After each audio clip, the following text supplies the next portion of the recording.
Sunlight fell through the crimson leaves and golden pillars, dappling the pale scab-pocked skin of the wretched where he crouched over the juvenile lynx. Cyras watched from beneath his invisibility spell, stomach turning over as he waited for the right moment. Even as he was about to move, the little animal squeaked out one final cry as the last of its mana was ripped away and greedily consumed by its attacker. Cyras cursed. Another victim added to the wretched's tally. He'd been tracking the fallen elf across Eversong after the Magisters had heard reports of mana-drained animals near Fairbreeze.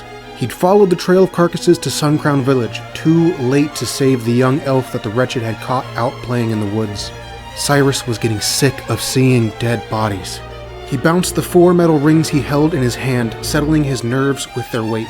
The orange leaves of the underbrush rustled as he stepped forward, and he tensed as the wretched straightened at the noise and turned his head to look back in Cyrus's direction. The mage halted and held his breath as dull, bloodshot eyes roved over the area. His invisibility held, and a moment later the wretched visibly relaxed and turned back around. He stepped over the drained lynx, his head twitching back and forth as he started looking for his next fix.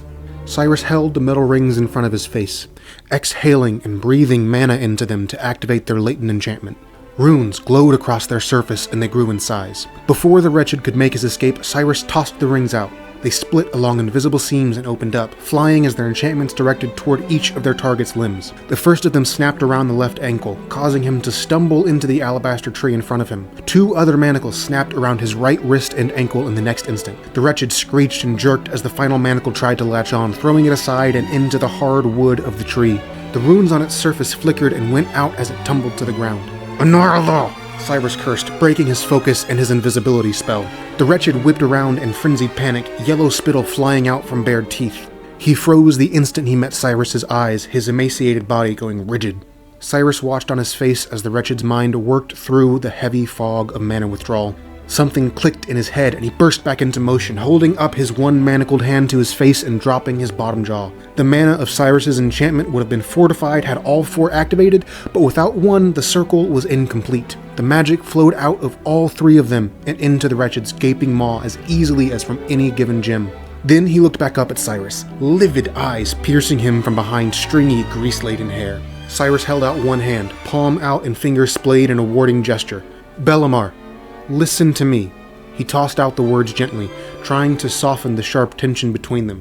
"I know you're still in there, and I know you didn't want to hurt anyone. I'm here to help you get better and get back to your family." Cyras couldn't be sure, but he thought he saw a shimmer of recognition behind those rageful eyes. His other hand settled on the hilt of his spell sword all the same. "If we can just get you back to Silvermoon, the Magisters have made incredible strides in treating your condition.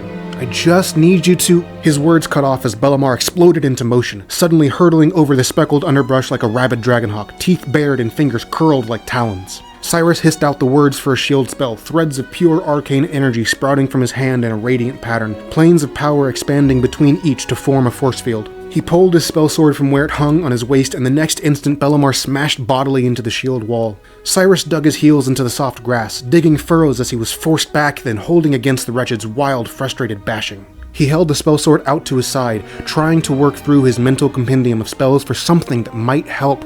It was difficult with a wildly masticating mana addict less than a foot from his face. Bellamar's fingers found the edge of the shield, gripping tight into the burning arcane and yanking. The sudden force threw Cyras off balance and the shield suddenly collapsed as the spell lost integrity. Strips of jagged fire ripped lines across his back, Bellamar's ragged claws tearing through fabric and flesh alike. Cyras cried out at the pain, forcing himself to duck into a roll even through the inferno that lapped at his nerves. He came up to his feet a yard away from the wretched and pulled from his mana to burst out a ring of frost, binding his attacker's feet while he lurched farther away. Once he'd put a few yards between them, Cyras turned back around and settled himself with a chest-stretching breath, shuddering out his nerves on the exhale. Bellamar was snarling at him, shimmying back and forth as he tried fruitlessly to free his legs. "Bellamar, please! I need you to try and calm down!" Cyrus's words didn't pierce through his frenzy, but he had to keep trying. "We need to get you help. The longer you're like this, the harder recovery is going to be on you." As he was speaking, he reached down to his waist, freeing his spellbook from where it was clipped onto his belt. He didn't have long. He could already see the ice cracking around Bellamar's feet. He ducked his head and flipped open the tome, flicking through the pages with only half an idea of which one he was searching for. An inanimate shriek tore through the air. Cyras raised his gaze and his heart dropped at the sight of a rabid Bellamar, broken free from the ice and charging wildly towards him. He was out of time. He dropped his eyes back to the spellbook and felt a thready shock of relief at seeing the page that laid open. He drew up the mana from his core and directed it into the enchantments on his spell sword, the arcane runes glowing violet along its harshly curved spine. He read the familiar words from the page and raised his arm, throwing the spell at the charged wretched. An ephemeral shimmer shot through the air. It struck Bellamar in the chest as Cyras blinked. When he opened his eyes again, the only other thing in the small autumnal clearing was a confused sheep bleating at its own hooves. Cyras bent over with his hands on his knees and let the adrenaline leak out through his shaky breaths. He forced himself back up after a moment. The polymorph wouldn't last for long. With a whip of his sword's tip and a flicker of his mana, he lifted the inert manacles and brought them hurtling towards his hand. He caught them, then moved to close the rest of the distance between himself and the incapacitated wretched. He breathed mana back into the metal rings, setting them back to glowing in his palm. He knelt next to Bellamar and wrapped each of their hooves in one of the manacles. The spell locked into place with the fourth ring, and Cyras straightened back to his feet. "I'm sorry I had to do that to you, my friend," he said, and waved his hand, dispersing the polymorph early. In the sheep's place sat Bellamar with a drooping expression, successfully pacified by the manacle's enchantment. The full weight of his exhaustion finally hit him now that the hunt was over, and Cyras nearly collapsed into a sorely needed nap right there in the forest. Through sheer force of will, he kept his eyes open and his feet beneath him. He pulled his flask from his pack and wet his parched throat with several gulps large enough to hurt. "All right, my friend," he said when his flask was back in its place. "It's time to go." He pulled Bellamar up with a hand in the crook of his arm, and he followed without protest or any apparent attention. Cyras used the last of his mana reserves to tear open the portal, a shimmering circle in the air showing the shining city of Silvermoon. He pulled Bellamar along gently, and they stepped through the portal together. There was a nearly imperceptible instant of weightlessness, then their feet were back on solid ground, only now it was the fine white stone of Silvermoon streets rather than the leaf-strewn grass of Eversong. He brought them into the city right outside the entrance to Meryth's clinic. He had led the efforts amongst the Magisters to find a treatment for the wretched and establish this place once they'd done so. Cyras walked in with a guiding hand on Bellamar's shoulder.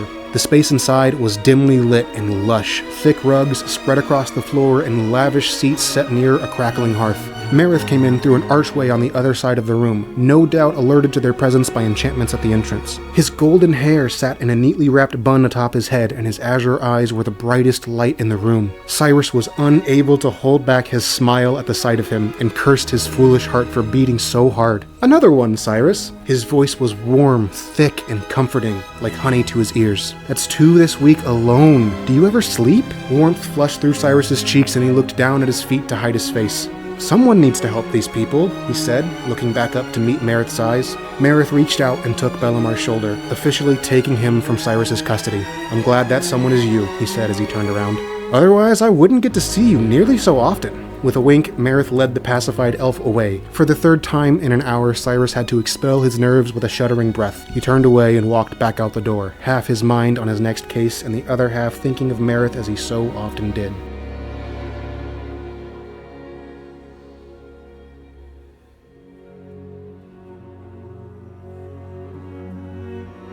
Cyrus's feet sunk softly into the plush carpet as he padded his way through the book-lined halls. He'd never been as comfortable in the terrace as the other Magisters, much preferring to be out in the world and getting his hands dirty.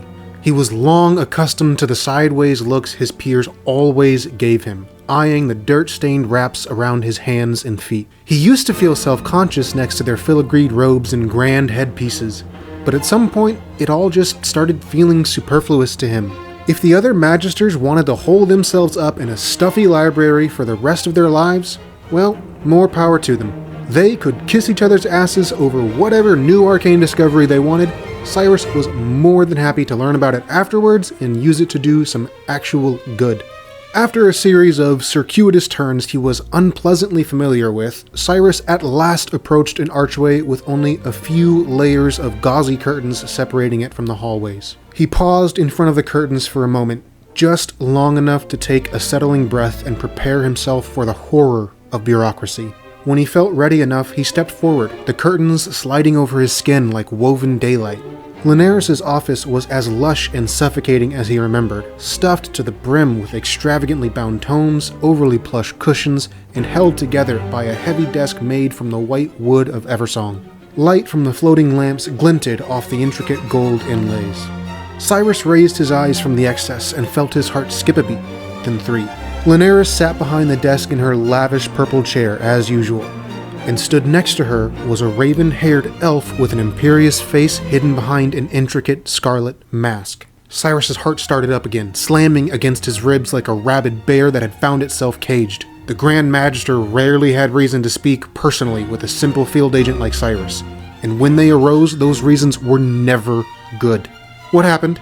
Cyras heard the words leave his lips before he'd even thought them, and he clipped his jaw shut in embarrassment. Ramath's emerald eyes narrowed, and Linares exhaled in a familiar sigh. All that time in the woods may have dulled your manners. Ramath's tone was flat, lifted only with the implication of pique. But clearly they've made you no less astute. Apologies, Grand Magic. Cyras was cut off with a wave of Ramath's hand. It's not important. The Grand Magister looked down to where Linares sat. Tell him, he ordered her. Linares nodded and met Cyrus's eyes. Her face was drawn tight, and Cyrus could see actual wrinkles around her eyes and lips. He'd only seen her under this kind of stress once before. He felt a sinking maw open in his gut even before she spoke. Cloudreaver is back. She spat the words onto the floor between them, the taste of them twisting her face. Cyrus's mind was blank, washed clean of thought, feeling, or reaction by the cataclysmic tsunami of those words. Eventually the thoughts crashed back into him, and he felt himself stagger half a step. Uthas? He asked, knowing the answer but unable to voice anything else. Linares nodded. How do you know? He cracked out the question. Linares sighed again. You should see it for yourself. At those words, Ramath turned and waved his hands, tearing a hole in the air with a comparatively sparse room on the other side. The Grand Magister had just opened a portal. For him. Cyrus swallowed through an arid throat, forcing himself across the room and up to the portal. Unwilling to test the patience of his superiors, he forced himself through. That familiar instant of weightlessness threatened his already queasy stomach. But then he was standing in another place, the floor solid beneath his feet. Oh, thank the light! A voice came from behind him. He turned to see a woman with bright red hair falling around her slender, pointed ears. Did the Magister send you? She asked, her face nearly as tight and drawn as Linares' had been. Cyrus blinked and shook his head. He needed to clear it if he was going to be any help to this woman. Baladash! He tried to inject warmth into the greeting, but the cold pit in his stomach stole whatever he managed to muster. I'm Magister Cyras. I'm here to help. It'd be great if you could tell me what happened. But let's start with your name, huh? She scrunched her eyes tight and took a shaky breath before opening them again. I'm Resendra Dawncast. My sister and I have been running this winery since it was passed down to us. Cyrus took another look around the room, noting for the first time the wine barrels and the stacked cases along the wall. One laid open and showed they were filled with corked glass bottles. He met her eyes again as she continued. Normally I meet Ellison here in the morning. She always wakes up before me. But when I came in this morning, she trailed off and turned her head, choking back a sob and gesturing to something behind Cyrus. He turned around and noted the archway leading to another room. He turned back to the weeping woman and put a soft hand on her shoulder. It's all right, Resendra, he told her. I'll go and take a look. Stay here. She nodded gratefully to him, snatching a kerchief from somewhere in the folds of her dress and dabbing the tears from her cheeks. He turned from her and locked his eyes on the archway. The scarlet curtains hanging there blurred and obscured the room on the other side, and Cyrus found himself approaching carefully, as though it were a hungry lynx in the middle of the town square. He forced himself not to hesitate as he reached the curtains, stepping through the veil and into an immediate upheaval from the pit in his stomach. He couldn't figure out where to look, where to even start. This wasn't what he had expected to find. Instead of a ransacked room full of debris, or a horribly displayed corpse as he'd seen before, the room was empty. The walls were bare of any decor, and not a single piece of furniture sat atop the thick carpets, though small impressions remained where their feet had compressed the fibers. In the center of the circular room, the light colors were stained with a few spare splatters of something dark, something that clung together in clumps. But more than the bare, blood-stained carpet, Cyrus's eyes were drawn to the walls. Or rather, what was scrawled across them. Nearly every inch of the wall was covered in carefully written runes, in patterns that confused and twisted in his vision. It was an intricate piece of art, an arcane working that rivaled the legends of mages past in complexity. Cyrus could recognize the pieces. The individual runes and even sections of the machine jumped out to him, familiar from his years in study as an apprentice. But whenever he tried to follow the connections of any individual piece to the next, he would inevitably find himself lost. The challenge was made even harder by the fact that his stomach curled at the sight of so much blood. Each and every bit of the spellwork had been scrawled with crimson lifeblood, now dried to a muddy maroon. Cyras fought to keep the contents of his stomach from rising, forcing himself to continue studying the runes. Faint traces of energy remained in the room, giving him a vague sense of the spell's shape. He couldn't fully wrap his head around it. It seemed to fold in on itself and then somehow out of existence in rapid succession. The one thing he could tell is that the spell had already done its work. The energy in the room was stagnant and faint, a mere impression left in reality by whatever work had been done. Cyrus's horrified miasma cleared for an instant as he remembered why he'd been sent here. He'd been told this was the work of Uthas Cloudreaver. While he could believe the elf capable of this horror easily enough, he hadn't seen any specific reason to attribute it to that specific monster. He dragged his eyes back across the esoteric scrawls, looking for what tipped off his superiors.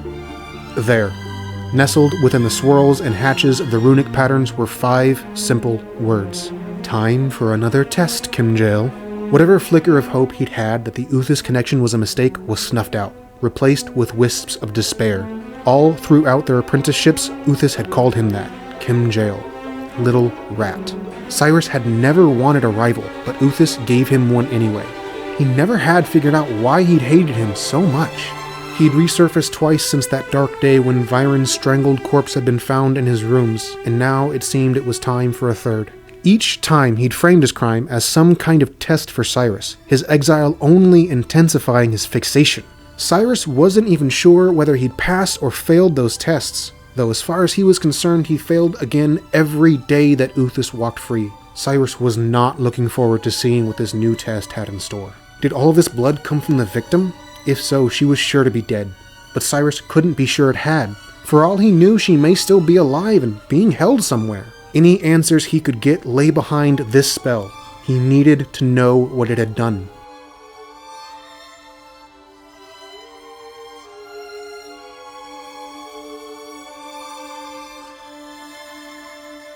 The familiar warmth of Meryth's clinic failed to penetrate the cold dread that suffused him. Meryth was sitting at his desk across the room from the entrance, the lamplight dancing across his golden locks. He looked up at Cyrus's entry, and even the sight of his welcoming eyes and glittering smile failed to lessen the despair. "Well, aren't you a sight for sore eyes?" Meryth's voice, normally such music to Cyrus, only served to rile up the churning pool of anxiety in his stomach. "No new patient for me today?" Cyrus met his eyes and opened his lips to answer, but only a desperate, gasping breath passed through them. Meryth's face fell, and he stood up hard enough to send his chair toppling backwards. "What's wrong?" he asked, and hurried around his desk. Cyrus took a shaky breath. He had never wanted to have to say these words again, not to Meryth, not after what had been done to him. He cursed the tears he felt gathering in his eyes as he forced out the words.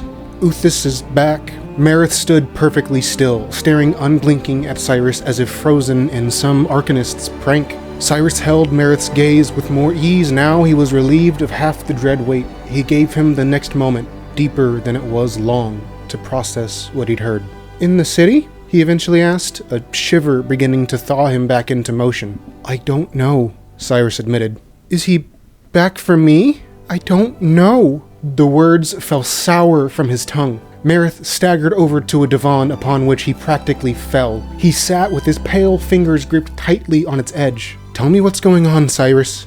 Why are you here?" Cyrus padded across the rich carpets and sat across from his friend on the velvet ottoman. He raised his eyes to meet Meryth's, every beautiful line of his face drawn in sickly strokes of anxiety. Cyrus hated seeing him like this, hated even more that he was the reason. But he needed his help.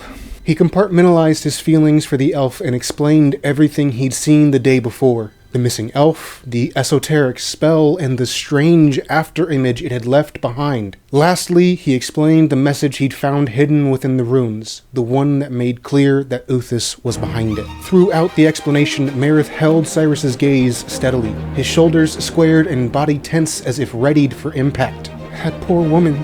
Light willing, she's alive." His right hand pulled absently at the end of his long ponytail where it hung down over his shoulder. "That still doesn't explain why you're here, though." Cyrus nodded, dragging his courage from where it tried to hide. "I need to know what that spell did, Meryth. If I can figure that out, I might be able to save Ellison." but it would take me years to pick it apart on my own. So I had to ask for help.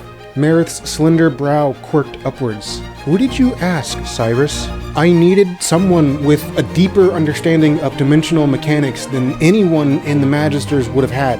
There's an ethereal scholar who's been visiting the city. Meryth's eyes rolled hard enough to force his whole body to lean back. You didn't, he groaned out. You asked Gervis? He is the most self-serving narcissist out of an entire race of self-serving narcissists. Cyrus's head dropped under the weight of the shame and the knowledge that it had to be done all the same. I know. Cyrus tried to assure him that he had already thought through all of this. But he's the best chance I have of figuring that spell out in time. Meryth sighed. What was his price? The words held the weight of an answer already known. He'd heard of the Magister's recent breakthroughs in the suffusion of magical energies into mana-withered bodies. He thinks it might be helpful to his people. That research is his price. My research, you mean? Meryth stood up and turned away from Cyrus, pacing back away towards his desk. What are you going to do if I say no, Cyrus? Cyrus froze. He felt his senses darting out, searching for paths of escape. A lightness in his hands and feet urged him to move. He forced himself to sit, breathing deep and holding to weigh himself down. I'd have to go to the terrace and make an official request. Meryth didn't respond immediately, a silence pulling taut in the space between them as his shuffled steps carried him back around the desk, his fingertips trailing along its lacquered surface as he passed. When he'd reached the other side, he turned back and met Cyrus's eyes. The hot spring warmth in Meryth's had cooled. Cyrus's heart raced as he waited for him to say something. If there was any other way, Meryth, you know I would have taken it. But this is the only way I have a chance of saving that woman. Please, help me. Cyrus was ready to fall to his knees in front of the other elf. Then, Meryth was suddenly throwing twine-bound scrolls and sheafs of loose parchment onto the desk, pulling them from all manners of nooks and alcoves and piling them atop its bare surface. Cyrus watched with a dumbfounded jaw hung agape. When the slender mage was done ransacking his own workstation, he looked up at Cyrus with a dangerous glint behind the drawn and dragged expression. I have one condition, Meryth said, looming over the pile like a dragon's hoard. Cyrus tensed, taking a half step back on instinct. And what's that? He asked. You can take the research. My research. If you take me with you. Cyrus had his own turn to stare over a moment that pulled out like taffy. Absolutely not. The answer fell from his lips like boulders. Meryth's eyes narrowed defiantly. He held Cyrus's gaze, his undaunted face making his argument in silence. Why would you even want to come? Cyrus begged. I am cooped up here every single day, Cyrus. I like helping people, but there is no more mystery to it. I need something new to sink my teeth into. And if a spell's got you stumped, it must be at least halfway interesting. Besides, Uthas is as much my burden as he is yours. His voice dropped slightly into a pleading register, and Cyrus felt his heartstrings pull. You are not to blame, Meryth. He's the one who killed those people. Not you, Cyrus reprimanded. I know. Meryth held his gaze, unmoving. This is almost certainly going to be dangerous. This is Uthas we're talking about. He paused for a response, but Meryth just nodded his acknowledgement. Cyrus thrashed mentally for a way out, but ultimately came away fruitless. Fine, he eventually acquiesced. A smile broke out on Meryth's face, and a few degrees of warmth returned to his eyes. He waved his hand over the pile of arcane debris on his desk, and the papers suddenly swarmed into a ruffling storm before condensing and falling back onto the desk in a tight bundle. He reached down and plucked it up from the desk before holding it out to Cyrus. Their hands met as he took the bundle gingerly, the warmth of his skin a momentary ray of light in the tumultuous dark. Meryth smiled softly at him and moved back around the desk, his hand resting on Cyrus's arm as they walked towards the clinic's main entrance.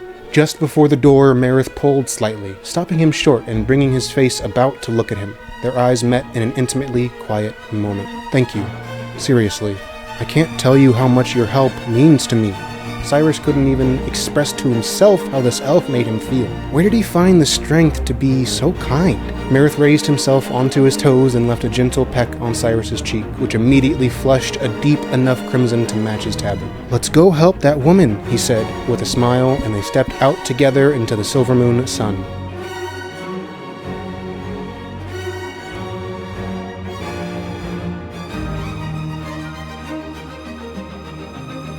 Cyras led Meryth up the small staircase and into the workroom where he'd originally met Rysindra. It remained unchanged. The crates sat where they were, one still left open. Cyras could see a thin film of dust on the bottles that he hadn't noticed before.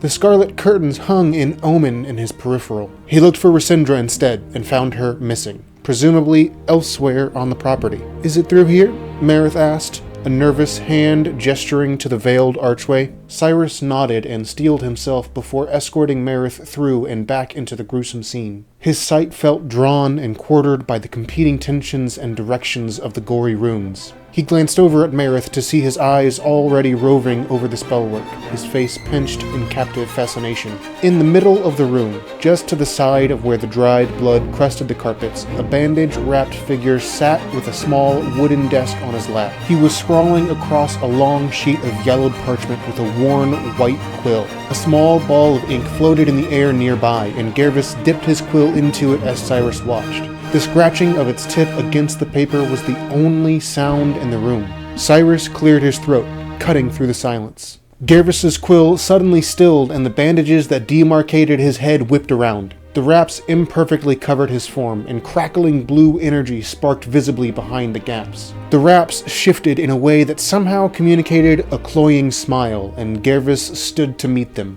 "Ah, welcome back, my friend. And who is this?" He gestured to Meryth, who turned away from the gory runes to pierce the ethereal with his gaze. "I'm the elf whose research you bartered for," he spat. Cyrus's heart skipped a beat, but Meryth's angry eyes never left Gervis. "Ah, well, it's a privilege to meet such a brilliant mind," the ethereal said, apparently oblivious to the venom in Meryth's words. "We heard tales of your discoveries some time ago, and many have been curious to learn more. Did you bring the research?" he asked, turning back to Cyras. A sheepish grin crept onto his face, and he avoided looking over at Meryth as he pulled out the magically bound bundle and passed it along to the ephemeral scholar.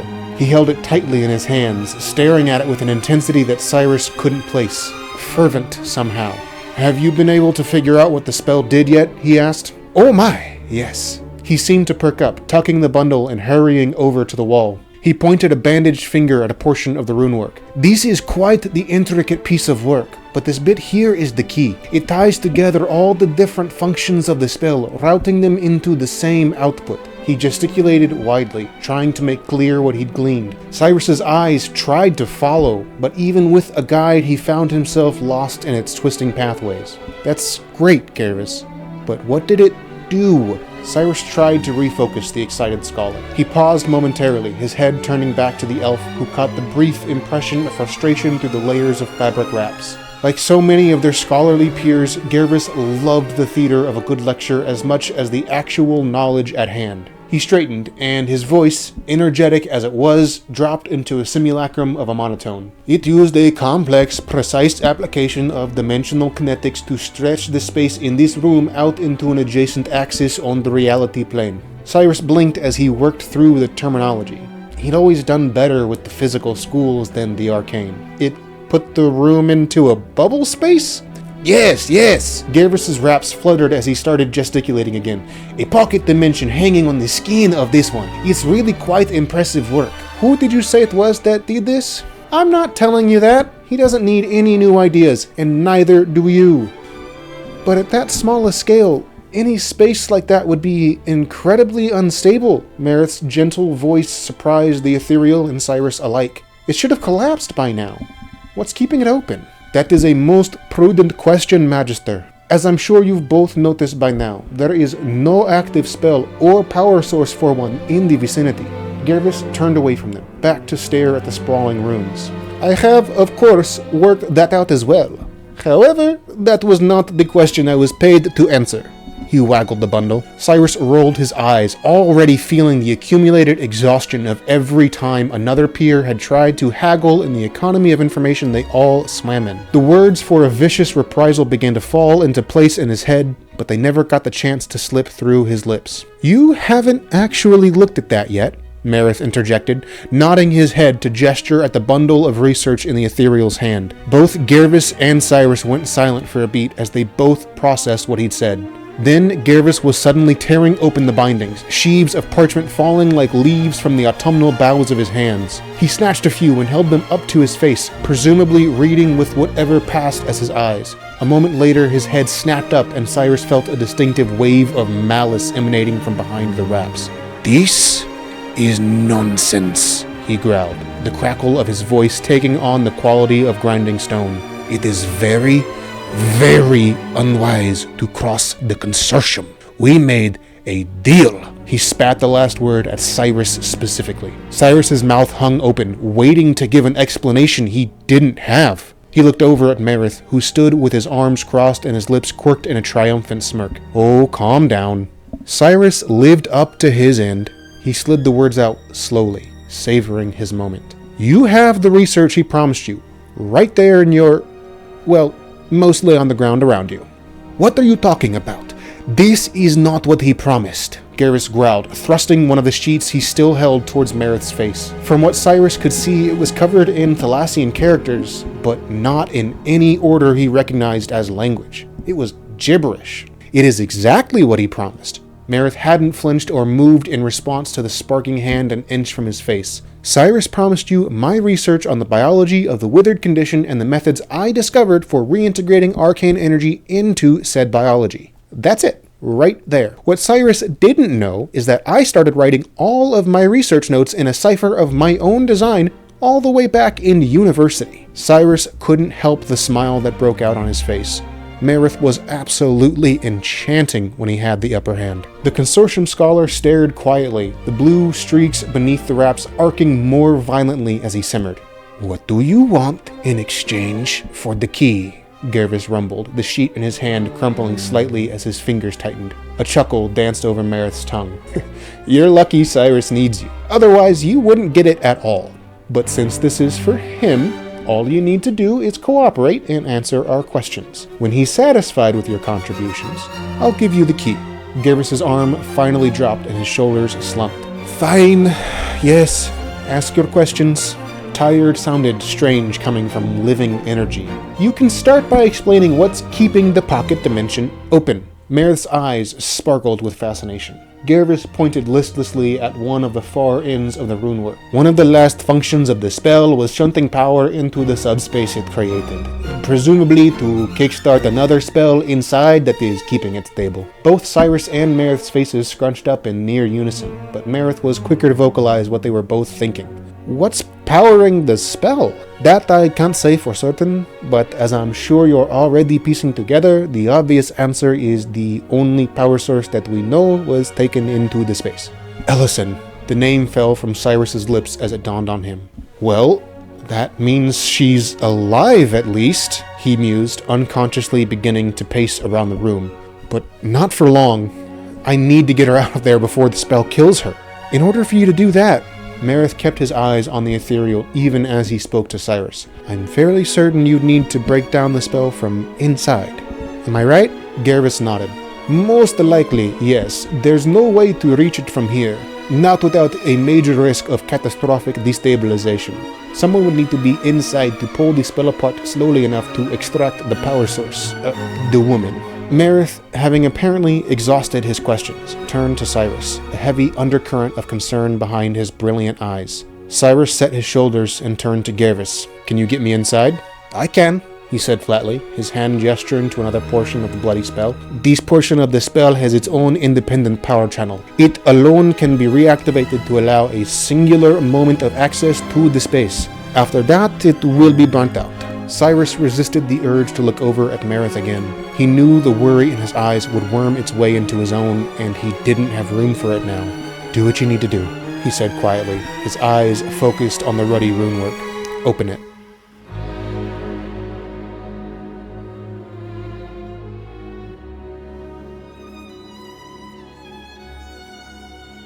Cyras watched nervously from where he sat in the middle of the circular room. He stared at Gervis's back as the ethereal moved his hands in precisely erratic directions in front of the spellwork. Lines of lilac light radiated out from his palms, suffusing into the runes and blood-painted channels that covered a central portion of the wall. As the light spread, a pattern emerged from the chaos. A 7-pointed star filled out in pale violet. Cyras stretched his lungs with a slow inhale, glancing over to where Meryth stood. He met his eyes and lifted his lips in a gentle smile that didn't reach the eyes. Cyras was grateful for his presence, but his heart still thrummed in his chest and pushed adrenaline through his veins as he watched Gervis work to open a way into Uthas's pocket space, into the trap he had undoubtedly set. How much longer? This is the third time you have asked, and for the third time I will remind you, distracting me will only prolong this process. The scholar's sarcasm sparked out through his voice. Cyras was too tense to care. Luckily for you, Gervis continued, I am very good and nearly done. His bandaged fingers waved in a last flourish over a single dulled rune in the middle of the glowing star. At last, it too sparked a light. An instant later, a small pinprick of empty black appeared in front of it, a small spot in the air from which no light came. It grew in size over the next few seconds. When it was the size of a ripe melon, Cyras noticed the air had begun to move, an interior breeze pulling at the fabric of his clothes. The growth started slowly, and then suddenly, the black spot exploded into a sphere half again as tall as him, and the breeze was suddenly a whipping gale that tore at Cyrus's back. He was thrown to his feet, barely managing to keep himself from toppling over as the hurricane winds dragged him towards the portal. A cry of sheer panic cut to Cyrus's right. Even as he moved to look, Meryth's flailing form whipped into view. He'd been torn from his feet by the sudden wind. "No!" Cyras shouted, instinctively reaching out to grasp uselessly at the elf. The motion imbalanced him and Cyras was off his feet, hurtling through the air an instant later. He watched as the inky blackness swallowed Meryth. The last thing he saw before being swallowed himself was Gervis, standing exactly where he was, apparently unaffected by the buffeting winds. Even the loose ends of his wraps hung still towards the floor. Where Cyras expected the usual weightlessness of portal travel, he instead felt an instant of absolute agony, like every bit of him was being forcefully ripped away from the others. Then, it was over. A moment so brief he wasn't fully convinced he'd actually felt it. He blinked, trying to put what he was seeing into some kind of context. He was in an empty void. A sheer, black emptiness. There were no stars to mark one point from any other out in the darkness. The fact of which made it all the more strange that Cyras could see the furniture that floated before him. A wide, white table, a divan upholstered in crimson velvet, and at least 13 empty barrels all sat in front of him, on nothing. They were level and steady, as if sat on a floor. Only there was no floor. Only the same endless darkness that encroached from every direction. Cyras looked down and his heart skipped a beat as he saw that he too was standing on the absent plane over the infinite void. Meryth was standing near the table, his back turned to Cyras and his shoulders almost perfectly still. Only the small undulation of his breathing betrayed his consciousness. "Meryth, are you all right?" Cyras approached him from behind and stopped himself after only a few steps. They weren't alone. A slender elf hung above the knot floor, her dress ragged and torn to just above her knees. Ellison. She was unconscious, floating with her arms splayed as if suspended in water. Both Cyras and Meryth's eyes were focused on the shallow cuts that covered every inch of her visible skin. Runes written in wounds wept scarlet to a drying pool beneath her in an unnaturally steady drip, like grains of sand in a gory hourglass. The pool itself seemed to shine with a dull glow, though he couldn't be sure with only the darkness around to eat the light. Cyras walked past the table and closed the rest of the distance between himself and Meryth, placing a gentle hand on his shoulder. He turned to meet Cyrus's eyes. "Is she still alive?" "She has to be, if she's powering the spell to keep this place open. I don't know how long that's going to last, though." Cyras stepped past him and approached the floating woman, peering closer at the runework cut into her skin. I need to examine this spell if I'm going to figure out how to get us all out of here alive. He felt Meryth approach, saw from the corner of his eye as he stopped and leaned over to examine the runes. This looks very similar to the original, he said, with a hedging weight to his voice. Can you even do that? I don't mean to offend, Cyras, but you had to sell my research so someone else could puzzle that one out. Cyras sighed. I think that's the point. Uthas knows I'm not good at sitting still, so he gave me a puzzle that'll take me a long time to solve, a quiet place to do it, and a deadline to keep me honest. This is how he thinks. Then what am I here for? He pulled me in too. Meryth leaned over as he followed one particular line of runes around her forearm. I honestly have no idea, Cyras admitted, glancing over at the other Magister. He didn't react, still absorbed by the bloody spellwork. Cyras clapped his hands over his face, friction pulling at his jowls as he dragged them down and rumbled out a groan.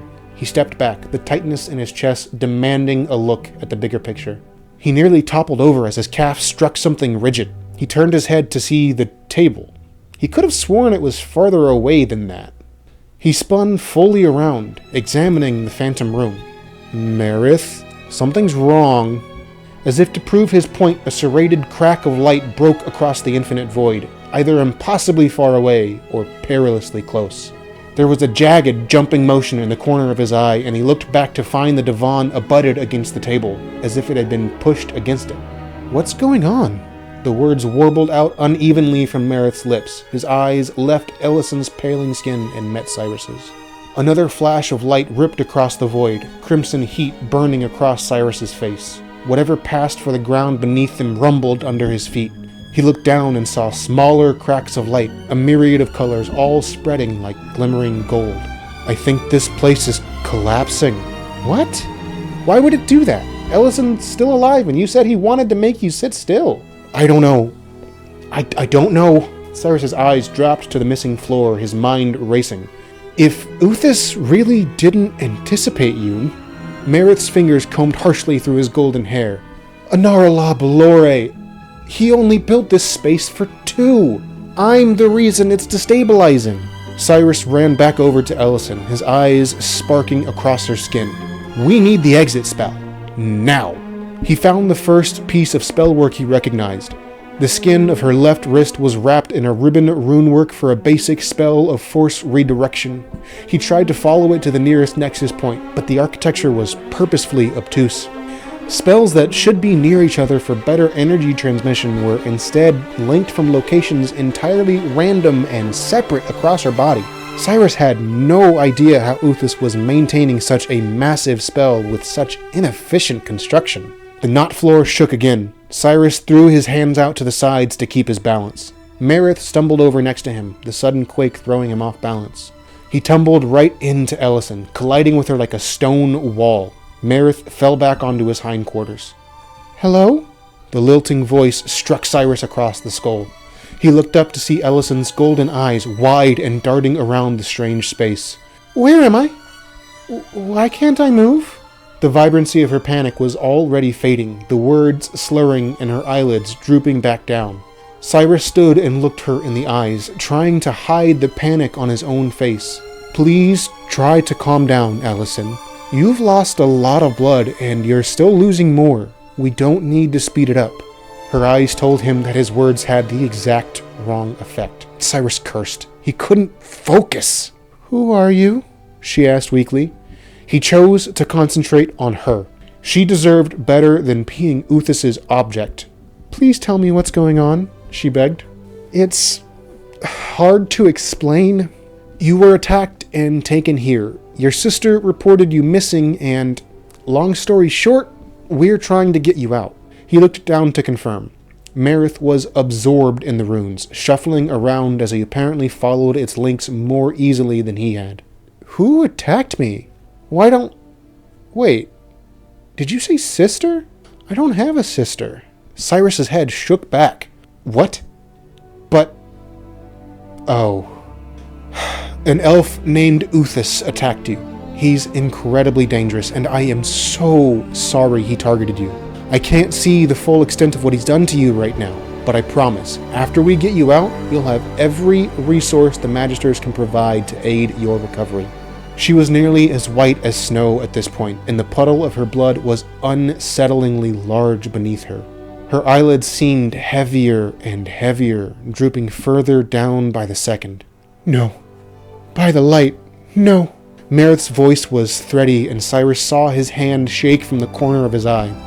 The crack of the ethereal lightning was a near constant staccato around them now, and the knot floor was shaking more than it wasn't. He had to trust Meryth to figure it out. What's all that noise?" Ellison's eyes kept snapping back open each time the thunder cracked. Her blood was dripping faster and from fewer wounds. Only the ones on her legs still wept. She was out of time. Cyras looked down at Meryth. "Time's running short. Are you having any luck?" Meryth stood up, wiping his palms on the robes hanging over his thighs. His eyes were lowered, not meeting Cyrus's gaze. He started mouthing the words to a spell, his hands moving through the air to carve out the necessary symbols. A weight lifted from Cyrus's shoulders. Meryth had figured it out. They could save her! He tensed to turn and tell Ellison, but then Meryth lifted his gaze. There were tears flowing down his cheeks. His brows were creased and his jaw tense. He waved a shaky hand, and Cyras felt the surge of magic behind him. "What's wrong?" he asked, reaching out for Meryth's shoulder. A sob broke through his full lips, and then he suddenly surged forward. He practically tackled Cyras, sending him tumbling backwards. He landed on his hindquarters, back onto the plush carpets of the Dawncast winery in the rune-covered room. Sunlight soaked the space in gold, and everything inside of it. The furniture had returned, albeit in shattered pieces scattered around the floor. Meryth was laying on his back a few feet away, his chest heaving. There was nothing else. No one else in the room. Cyras whipped his head around 3 times to confirm. "Where's Ellison?" he asked, and an animal sob tore from the other mage.